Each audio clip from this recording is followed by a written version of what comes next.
নমস্কার। জয় শ্রীকৃষ্ণ। সনাতন ধর্মের অন্যতম গুরুত্বপূর্ণ গ্রন্থ হল গীতা। জীবনে সুখ ও সাফল্য লাভের উপায় বর্ণিত আছে শ্রীমদ্ ভগবদ্ গীতায়। আসছে গীতা জয়ন্তী।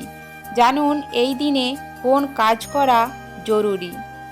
মহাভারতে কুরুক্ষেত্রের যুদ্ধ শুরুর ঠিক আগে শ্রীকৃষ্ণ ও অর্জুনের মধ্যে কথোপকথন বর্ণিত আছে গীতার পাতায়।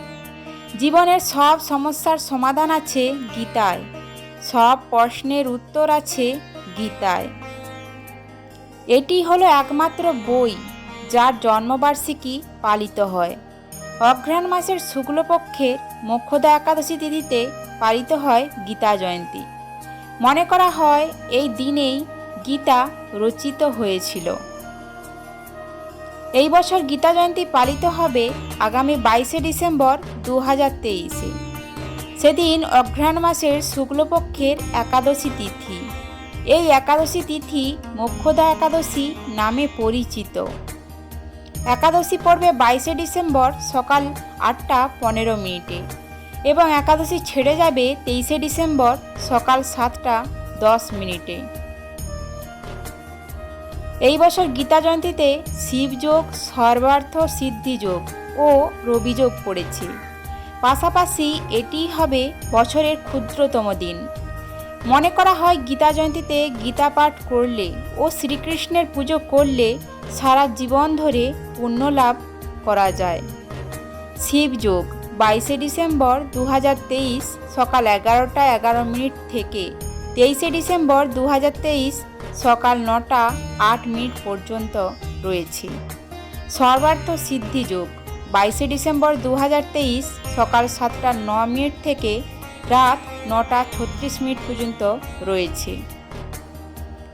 রবিযোগ 22শে ডিসেম্বর 2023 সকাল 7:09 থেকে রাত 9:36 পর্যন্ত রয়েছে। গীতা জয়ন্তীতে শ্রীকৃষ্ণের আশীর্বাদ পেতে এই 3 কাজ অবশ্যই করা উচিত। গীতায় মোট 18টি অধ্যায় ও 700টি শ্লোক আছে। এই 700 শ্লোক স্বয়ং শ্রীকৃষ্ণের মুখ নিঃসৃত বলে প্রচলিত বিশ্বাস। জীবনের রহস্য বর্ণিত আছে শ্রীমদ্ ভগবদ্ গীতায়।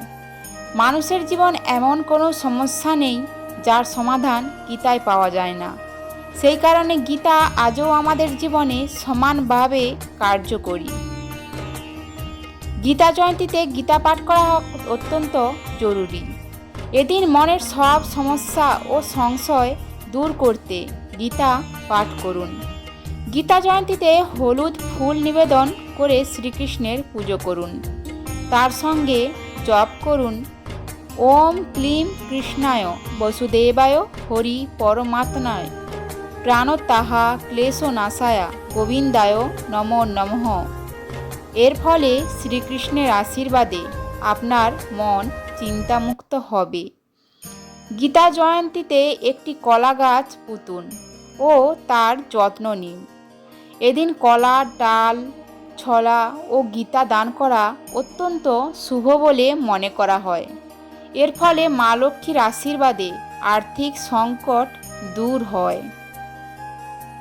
কেন গীতা জয়ন্তী পালন করা হয় তা জানুন। প্রায় 5000 বছরের আগে এই পবিত্র তিথিতে মহাভারতের কুরুক্ষেত্রের যুদ্ধক্ষেত্রে সবচেয়ে প্রিয় ভক্ত অর্জুনকে জীবনের বিরাট পাঠ হিসাবে গীতার বাণী আওড়িয়েছিলেন। শ্রীকৃষ্ণ ভগবদ্গীতা আকারে ভক্তিমূলক সেবার গোপনীয় জ্ঞান তার সবচেয়ে প্রিয় ভক্ত অর্জুনকে প্রদান করেছিলেন। মহাভারতের কাহিনী অনুসারে খ্রিস্টপূর্ব 3138 অব্দে কুরুক্ষেত্রে টানা 18 দিন ধরে যুদ্ধ চলেছিল। সেই ঐতিহাসিক যুদ্ধের নাম কুরুক্ষেত্রের যুদ্ধ।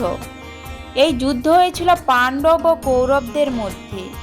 ধর্মের জয় ও অধর্মের বিনাশের লক্ষ্য নিয়ে ভয়াবহ যুদ্ধের অবসান ঘটেছিল। সেই যুদ্ধেই শ্রীকৃষ্ণ ছিলেন অর্জুনের সারথি। কাহিনী অনুসারে কুরুক্ষেত্রের যুদ্ধ শেষ হওয়ার পরেই ভগবান শ্রীকৃষ্ণ তার প্রিয় ভক্ত অর্জুনকে জীবনের সঠিক পাঠের বাণী প্রদান করেন। সেই বাণী শ্লোক আকারে বর্ণিত রয়েছে শ্রীমদ্ ভগবদ গীতায়। সাধারণত মোট 18টি অধ্যায় রয়েছে গীতায়। গীতার অর্থ হল একজন মানুষের সমস্ত জীবনের প্রতিটি দিক ব্যাখ্যা করা হয়েছে। প্রতি বছর মার্গশীর্ষ মাসের শুক্লপক্ষের একাদশী তিথিতে গীতা জয়ন্তী পালন করা হয়ে থাকে। এদিন দেশের সব জায়গায় ধর্মগ্রন্থ গীতা পাঠ করার নিয়ম। দেশের বিভিন্ন মন্দিরে মন্দিরে হোম যজ্ঞ গীতা পাঠ করা হয়। এবছর গীতার 5160তম বার্ষিকী হতে চলেছে। গীতা জয়ন্তীর দিনে শুধু গীতাকে পুজো ও পাঠ করা হয় তাই নয়, শ্রীকৃষ্ণেরও পুজো করা হয়। সাধারণত গীতায় লেখা শ্লোকগুলি সব মানুষের কল্যাণের জন্যই নিবেদিত। গীতার প্রতিটি শ্লোক ভগবান শ্রীকৃষ্ণের মুখ বর্ণিত। কলিযুগে শিক্ষা ও জীবনযাপনের মাহাত্ম্যের বিভিন্ন দিকের পাঠ বর্ণিত হয়েছে। এই বিশেষ ও পবিত্র দিনে গীতা পাঠ করলে শ্রীকৃষ্ণের আশীর্বাদ পাওয়া যায়। শুধু তাই নয়, সব মানুষের সমস্ত দুঃখ কষ্টও কেটে যায়। এছাড়াও এদিনে পূর্বপুরুষদের মোক্ষ লাভের জন্য শুভ। এদিনে শ্রীকৃষ্ণের পাশাপাশি বিষ্ণুর পুজোও করা হয়। এটি বিশ্বাস করা হয় যে গীতার সাহায্যে একজন ব্যক্তি তার অবস্থা এবং দিক উভয়ই পরিবর্তন করতে পারে। গীতা জয়ন্তীর দিন ভক্তের ব্রহ্ম মুহূর্তে ঘুম থেকে উঠতে হবে, স্নান করার পরে পরিষ্কার পোশাক পরিধান করতে হবে এবং ভগবান শ্রীকৃষ্ণকে মনে রেখে ধ্যান করতে হবে। ছবি বা মূর্তি স্থাপনের পর ভগবদ্গীতা ভগবান শ্রীকৃষ্ণের চরণে রাখুন। এরপর গীতার উপর পবিত্র গঙ্গাজল ছিটিয়ে দিন এবং তারপর টলির সাহায্যে গীতা ও ভগবান শ্রীকৃষ্ণের ছবি উভয়েই উপর তিলক করুন। এরপর ভগবান শ্রীকৃষ্ণ ও ভগবদ্গীতাকে ফুল অর্পণ করুন। এরপরে প্রদীপ দিয়ে ভগবান শ্রীকৃষ্ণের আরতি করুন এবং তারপর তাকে কিছু মিষ্টি নিবেদন করুন। ভগবান শ্রীকৃষ্ণের উপাসনা করার পরে আপনার কপালে স্পর্শ করে পবিত্র ভগবদ্গীতাকে শ্রদ্ধা করুন এবং তারপর এটি পড়ুন বা শুনুন। গীতা জয়ন্তী উপলক্ষে মন্দিরে ভগবদ্গীতা পাঠ করা হয়, তাই আপনি ইচ্ছা করলে মন্দিরে যেতে পারেন এবং সেখানে গীতার শব্দ শুনতেও পারেন।